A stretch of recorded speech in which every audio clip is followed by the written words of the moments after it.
Silav, êvar baş hevando, hêvderim herkes baş e. Niha zîro dixwazim ji wara peyama Selaheddîn Demirtaş bixwînim. Hevserokî berê HDP li zîndana Edirne girtiye 8 sal û nîv in. Azadiya wê jî hatiye stendin.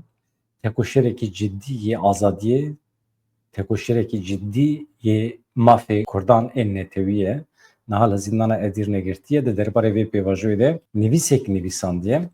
Ez dixwazim bi were parvekim. Di vê nivîsê de bang li we dike, bang li Tirkan dike, bang li wan kesan dike yê ku di vê pêvajoyê de zehmetiyan dikişînin. Bi xwe nêrnê xwe tîne ziman, mixwest ez bi were parve bikim. Kerem bikin. Selaheddîn Demirtaş di nivîsa xwe de wiha dibêje. Lêgerina ku Dewlet Bahçelî, Recep Tayyip Erdogan û Abdullah Öcalan di navenda wê de ne, bi hatina meha Remezanê re berhemê xwe yekem da. Her yek ji wan lîderan nûnertiya beşekî civaka xwe dike. Kesên bi wan bawer dikin hene, yên bawer nakin hene, yên di nava fikaran de ne hene, elbet sedemên meqbûl yên her du aliyan jî hene. Kes nikare vê yekê inkar bike. Zehmetiya aştiyê jî tam di vê derê de ye. Mirov tenê bi pêvajoyek û piraniya civakê pê ewle be, pê bawer be û ji dil piştgiriyê bidiyê dikare bigêje aştiya mayîn de. Zehmetiyekê din jî ew e komên berjewendî parêz yên heremî, yên netewî, ên cîhanî dikarin ji ber tirsa wendekirina her jûre qezencên xwe, ji ber tirsa wendekirina her jûre rehetî û berjewendiyên xwe yên girêdayî şer dikarin provokasyonan derbixin. Têkbirina van zehmetiyan ne hêsan be jî mümkün e. Berî her tiştî divê her kesê ku bi aştiyê bawer dike û aştiyê dixwaze ji bo têkbirina van zehmetî û çareseriya pirsgirêkan çi ji destê wan bê bi hemû dilpakiya xwe bikevin nava tevgerê dibêje Selaheddîn Demirtaş. Li vê derê dibe ku pirseke mantiqî û mafdar were hişê mirovan. Tamam, ji destê me tê em ê bikin lê em nizanin mesele çi ye û çi ji me tê xwestin. Ka ez hewl bidim îzah bikim çi tê xwestin. Xwişka min, birayê min, tê xwestin şer, çek, tundî, terör, xwîn, hêsir, mirin, wêranî bila biqedin, bila bidawî bin. Mesele ev e, bila bidawî bin. Lê bi şertê ku hemû pêwîstiyên bingeha hukûqî û siyasî dibin banê parlamentoya Tirkiyeyê were sazkirin û zemînek were avakirin. Divê tu pêşî bi xwe bawer bî. Ji bo wan kesan ku dibêjin ev ji bo min nebese ez dixwazim vî tiştî bêjim. Xwişka min, birayê min ê hêja. Eger kesên ku çek di destê wan de ne biryar dabin şer biqedînin, tu tam ji çi vê yekê acizî? Eger wan biryar dabin bi tekoşîna siyasî û sivîl rêya xwe bidomînin, qey tu bi xwe nebawerî. Eger te di xebatê xwe yên siyasî de pişta xwe dabe çekên pekekê, eger te pişta xwe dabe yên dewletê, elbet tu ê ji bidawîbûna şer xemgîn bibî, aciz bibî. Lê her şerekî dawiya xwe heye. Ya herî exlaqî û rast ew e, tu xwe ji vê re amade bikî û piştgirî bidî aştiyê. Selaheddîn Demirtaş di vê paragrafê de jî bang li wan Kurdan dike ku di mesela mafê netewî de xwedî tirs û fikarin. Çi dibêje? Eger tu dibêjî ez Kurdim ka mafê min wê çawa be, wê demê divê tu pêşî bi xwe bawer bî. Bi ezmûna xwe, bi tecrübe, bi zanîna xwe, bi gelê xwe rêxistinkirí û siyasî bawer bî. Divê tu bawer bikî ku rêya tekoşîna siyasî ne teslim bûne. Rêya tekoşîna siyasî ne têkçûn ne jî wendahî ye. Divê tu bi vê fehm û baweriyê rêya xwe bidomînî. Niha jî bang li Tirkan dike, ew Tirkên ku ji perçebûnê ditirsin û naxwazin mafê Kurdan nas bikin. Selaheddîn Demirtaş em bidirin çawa bang li wan dike.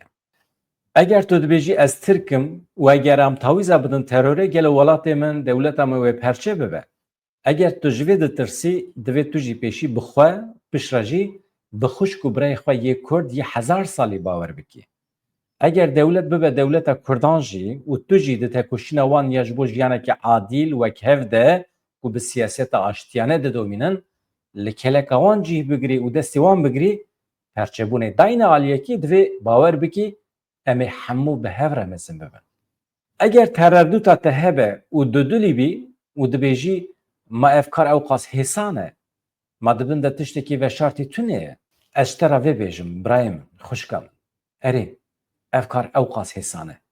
Lê ji bo ev tişta ew qas hêsan jî pêk were xebat, hewldan, plansaziyeke ciddî lazim e. Çareserî hêsan e lê ciddî ye. Ciddî ye çünkü ev de rojhilata navîn e. Desthê jî li ser tetikan e. Hê jî xwîn diherike. Ciddî ye çünkü mirin ciddî ye.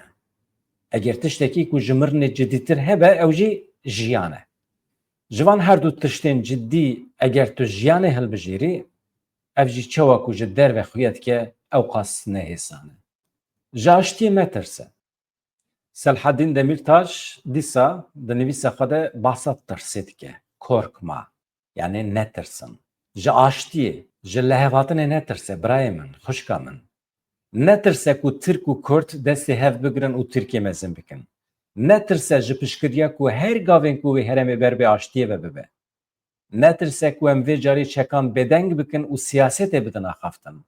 Netirse ku em vê yekê biserxin. Bi têkoşîna siyasî jî em ê karibin bi hevra xizanî, bêkarî, birçîbûn, bêedaletî û newekeviyê bi hevra têk bibin. Em wisa bikin ku milyaran dolarên ku ji bo şer têne xerckirin raste rast bixin xizmeta gel. Em ji bîr nekin ku aştî di heman demê de nan e, xwarin e, kar e jî. Erdogan, Baxçelî û Öcalan. Xwedê jiyaneke dirêj û bi tenduristî bide van her sî lîderan ku ji bo aştiya rojhilata navîn, ji bo aştiya dîrokî ya Kurd û Tirkî înîsyatîv girtine. Ji bo ew divê rê de bi ser bikevin çi ji destê min tê ez ê bikim. Eger tu dibêjî baş e, lê hilbijartin wê çawa bibe, ew jî karê te ye. Biryara te ye. İrade te ye. Birayê min ê hêja. Tu gelî. Biryara dawî tu didî.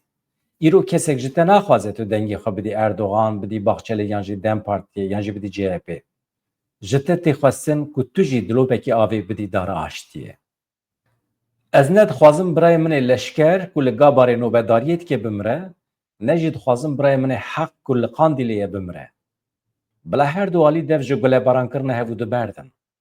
Pêşî em Tirk û Kurd ji bo xatirê biratiya hezar salan têr hev û du hembêz bikin, ya paşê karê têkoşîna siyasî, karê siyasetmedaran e.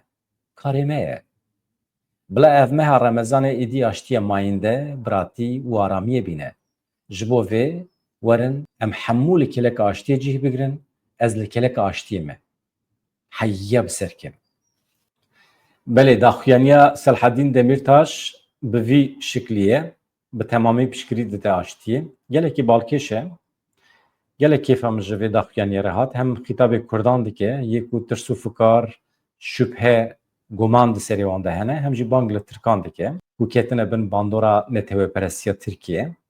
Niha ka ez bi çend gotine behsa Tayyip Erdogan jî bikim, daxuyaniyekî wî jî heye, kin ne. Tabii ew nikarin weke Selhadîn Demirtaş xwe îfade bikin. Ev tiştekî cuda ye. Serokkomarê Tirkiye Recep Tayyip Erdogan li ser banga Abdullah Öcalan got li Tirkiye qonaxeke nû dest pê kiriye. Recep Tayyip Erdogan li Stenbolê beşdarî çalakiyekê bû û rojev nirxand. Erdogan beşekiya xeftina xwe ji banga Öcalan re veqetand. Çi got? Yek ji astengî herî mezin ên ku em pê re rûbirû bûn belaya terorê bû. Di ceribandinên me yên çin salî ên bi terorê re li Tirkiye em rastî gelekî zehmetiyê dihatin. Yek ji astengî herî mezin ên ku em pê re rûbirû bûn belaya terorê bû. Di ceribandinên me yên çil salî ên bi terorê re li Tirkiye em rastî gelek zehmetiyan hatin. Ew hincetên ku rêxistina terorê wan îstismar dike, bikartîne, yan ji holê rabûne, yan jî hatine çareserkirin, yan jî ketine rêya çareseriyê. Qonaxeke nû hate dest pê kirin. Bi înîsyatîfa wêrek ya Serokê Giştî yê MHP, hevparê me yê Tifaka Cumhurê bi Rêzdewlet Baxçelî dest pê kir û bi helwesta me a biryardar û hewldanên ji bo Tirkiyeyekê bê teror bi pêş ket, ji duh ve qonaxeke nû hate dest pê kirin. Derfeta me heye em ber bi armanca hilweşandina dîwarê terorê ve ku di navbera biratiya me ya hezar salê de hatiye çêkirin, gaveke dîrokî bavêjin. Tayyip Erdogan di vê derê de pir derewan dike.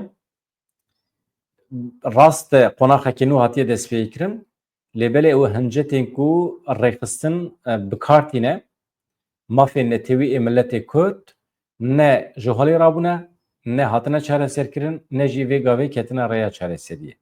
Di vê naberê de hevserokê giştiyê Dem Partiyê Tuncer Bakırhan ragihand piştî banga Abdullah Öcalan serokê MHP Devlet Bahçeli telefonê wî kiriye. Bahçeli ji Tuncer Bakırhan ra got em ê bi hev re vî welatî demokratîze bikin. Wî got piştî vê bangê Birêz Bahçeli dikare rola xwe bilîze. Piştî weşana zindî Devlet Bahçeli telefon ji min re vekir, pîroz kir, got rehet bin em ê bi hev re vî welatî demokratîk bikin. Tiştê ku ji bo demokrasiyê hewce be em ê bi hev re bikin. Ez li ciyê xwe me ji bo demokrasiyê çi îcab bike, çi pêwîst be ez amade me bikim gotiye Devlet Bahçeli. Hûn nexweş e li nexweşxaneyê bi qasî ku em zanin û qasî ku dibêjin tedaviya wî jî zehmet e yani ew ê çawa vegera nava siyasetê ez nizanim. Mesele ev e. Wekî din meselekî din heye li Amerîka qewmî ew jî li koşka spî Donald Trump serokê Ukraynayê Volodymyr Zelenskî rezîl kir resmen. Di navbera serokê Amerîkayê Donald Trump û serokê Ukrayna Volodymyr Zelenskî de li ser şerê Rusya û Ukraynayê nîqaşekê tund derket. Serokê Amerîkayê Trump û serokê Ukraynayê Zelenskî li Washingtonê li paytexta Amerîka li hev civiyan. Civîn li ber kamereyan bi alozî nîqaşekê dirêj a di navbera her du serokan de derbas bû. Donald Trump henkî hatiye ser desthilatdariyê cara yekem e ew li koşka spî bi serokê Ukrayna re dicive. Nîqaşa di navbera her du serokan de bû mijara serekê ya civînê tevî. Dema ku Zelenskî dawe li Amerîkayê kir ku heta niha serokatiya Trump ên beriya wî jî nekariye serokê Rusya Vladimir Putin rawestîne. Tam di wê demê de alîkarî serokê Amerîkayê Vance bi tundî bertek nîşanda, reaksiyon nîşanda heta hêrs bû got birêz serok ez dibêjim hatina we ji bo ofîsa oval û behskirina vê mijarê li ber çapemeniya Amerîkayê bêrêziye bêhurmetiye. Vance diyar kir ku Amerîka hewl dide di demên zehmet de alîkariya Ukraynayê bike. Li ser vê yekê Donald Trump ji Zelenskî ra got yan tu vê peymanê îmze dikî yan jî em tunene nava vî işê de. Tu bi şerê ciyanê yê sisiyan xumarê dilîzî. Tu bêrêziyê bêhurmetiyê li welatê me dikî. Ez dizanim bê me hûn nikarin tu tiştekî bikin. Hûn nikarin bi ser bikevin bê me. Zêde dirêj nekim yani nîqaşekî pir tund di navbera her du aliyan de çêbû herî dawî jî Zelenskî mecbûr ma qesra spî tek bike. Trump jî got heta ku tu aştiyê qebûl nekî tu nikarî carî warî qesra spî. Roja ku te qebûl kiriye tu agirbestê îmze bikî bi Rusya re li hev werî tu qebûl bikî ku bi me re peyman çê bikî wê demê tu dikarî werî qesra spî. Yani bi vê gavê êdî çawa bû mesele gelekî tev li hev bû. Tabii di vê derê de çi derdikeve holê divê merû pişta xwe bi hêzên derva ve girê nede. Cîranên te, dostên te ê ku hezar salan e derdora te dijîn tu bi wan re di nava hevkariyê de yî tu bi wan re cîranî bûyî xizim bûyî eqreba divê pêşî tu zanibî bi wan re li hev bikî. Ev tiştekî gelekî mühîm e. Ev ji bo me Kurdan jî ibretekî ye. Yani em li rojeta navîn divê mecbûrin yani em hezkin hez nekin. Em mecbûrin bi Tirkan, bi Ereban re, bi Farisan re li hev bikin. Ewropî îro li wê derê hene, sibê tunene. Amerîkî îro li wê derê hene, sibê tunene. Lê em mecbûrin bi şiklekî bi cîranê xwe re baş bidin, bistînin, wana îqna bikin. Eger ne însan bin em bikin însan, ne demokrat bin em hewl bidin, zorê li wan bikin bikin demokrat. Em wan perwerde bikin, îslah bikin, medenî bikin. İşê me zor e, karê me zehmet e ez zanim. Lê em mecbûrin biceribînin wekî din tu rê li pêşiya me tune. Ez wisa bawer dikim. Em nav hevdane. Zehmet e, aştî ama ez dibêjim nesla nû ya Ereban, a Tirkan û a Kurdan ve bigêjin mantiqek hevbeş nûjen karibin li hev bikin bi hev re.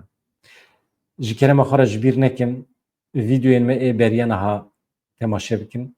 Min behsa tasfiyekirina Bedirxan kiriye. Bedirxan yek ji serokên me ê sala 1805 çawa têk çûye. Numune ye, ibret e. Eger hûn temaşe bikin kêfxweş dibim. û hevalê ku hêjî nebûne abone bibin abone gelek baş dibe. Bi hêviya rojên xweş azad dem baş.